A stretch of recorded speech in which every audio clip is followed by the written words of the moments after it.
তুমি না তওবা করেছিলে? আল্লাহর জন্য সব ছেড়ে দিয়েছিলে?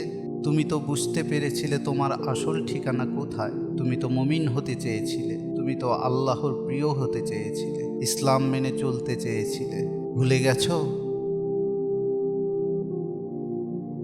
আবার কোনো পাপে জড়িয়ে গেছো? তুমি না সেজদায় পড়ে কেঁদেছিলে বহুবার তোমার গুনার জন্য? তাহলে আবার কেন দুনিয়ার ধোঁকায় পড়ে গেলে তুমি? তুমি না আখিরাত চেয়েছিলে?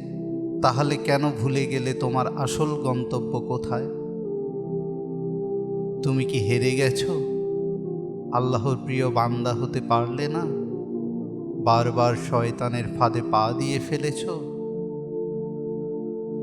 সমস্যা নেই, এখনো সময় তো আছে, ফিরে এসো।